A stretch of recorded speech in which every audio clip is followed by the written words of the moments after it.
All right, now you guys probably didn't know this, but my wife and I are volunteer firefighters. And you probably didn't know that because, well, we didn't even know it ourselves. That is until we found out a few weeks ago when we had our idiot neighbor light his backyard on fire. Now, how did this whole thing happen? Well, the night started off normal enough. My wife and I are eating a late dinner, and not that it matters, but it was a particularly good barbecue dinner. Very yummy, very scrumptious. All of a sudden, we hear the boys storming down the stairs like wild animals. They burst into the kitchen like, holy smokes, holy smokes. Do you guys really have to pound down the stairs like there's a fire or something? But there is a fire. Look out the window. I don't care if there's a fire. You don't pound down the stairs. Wait a minute. What did you say? There's a fire. There really is a fire? We look out the window, and sure as shit, we see what looks to be like the fucking apocalypse happening in our neighbor's backyard. Holy hot dogs on a stick. There's a whole fire out there. Oh God, are we being attacked? Is it the North Koreans? All right, everybody just stay in the house. Don't open the door. And most importantly, don't let the dog get on the table and eat our barbecue. We'll be right back.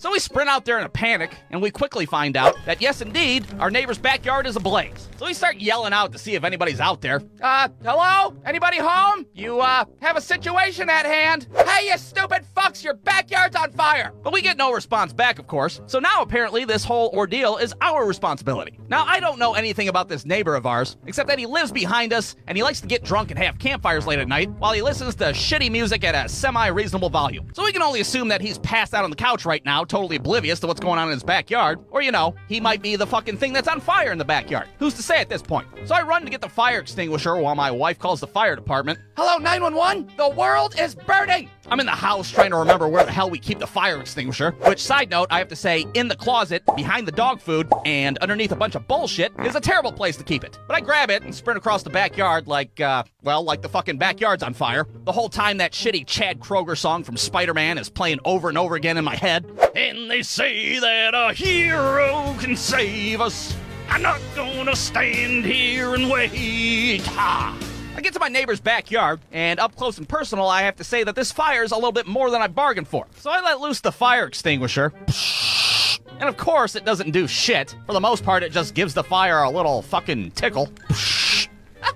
The whole time the kids are watching us through the window, wondering which foreign power just carpet bombed our whole neighborhood. Meanwhile, the fucking dog's annihilating our unattended barbecue. Well, now the fire's starting to spread to our backyard, which is bad news because our pool's right there. And surrounding our pool is our old-ass piece of shit deck that's made out of, like, fucking pirate ship wood, for Christ's sake. That thing's gonna get lit up faster than Aunt Carol on Thanksgiving. We better come up with a plan B, and we better do it quick. And that's when I think, oh yeah, the pool. I can just drain the water out of the pool and point the exhaust hose right at the fire. That's brilliant. But there's only one problem, and that is that the day prior, I fucking drained all the water out of the pool for the winter. That's a nice dry pool. I'm sure this won't come back to bite me in the ass several hours later. Well, shit, all right, on to plan C. We're gonna have to use the garden hose on the side of the house. That's just gonna have to do. Except there's another problem, and that is after I drained the pool yesterday, I fucking stored the hose in the shed for the winter as well.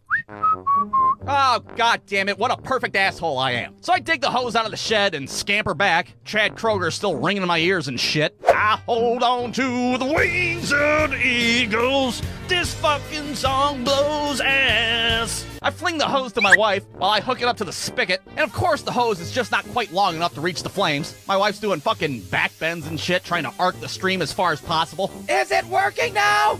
Nope, still not quite far enough. Holy hell, what are you, the fucking exorcist? So, running out of options at this point, I decide to fucking tap dance the fire out as best as I can. Finally, the fire department shows up just in time. Whoa, what is he, fucking river dancing? What the hell? And thankfully, they were able to put the fire out pretty quickly with their big-ass super soaker hose. And it's only then that our drunk-ass neighbor finally makes it outside. Hey, what's all this hullabaloo going on out here? You fucking almost burned down the whole neighborhood, you drunk maniac! So, upon further inspection, apparently the neighbor's stack of firewood caught on fire. Now, how that caught on fire, we don't know, because our asshole neighbor denied having anything to do with it. Sir, did you have a campfire tonight? I don't know. I don't think so. Sir, is this your pile of empty beer cans and idling flamethrower? No. Absolutely not. So all in all, it was a pretty shitty night to say the least. We found out we were subpar volunteer firefighters. That fucking Chad Kroger song's still ringing in my head to this day. And the worst part of it all, we fucking lost out on our good-ass barbecue.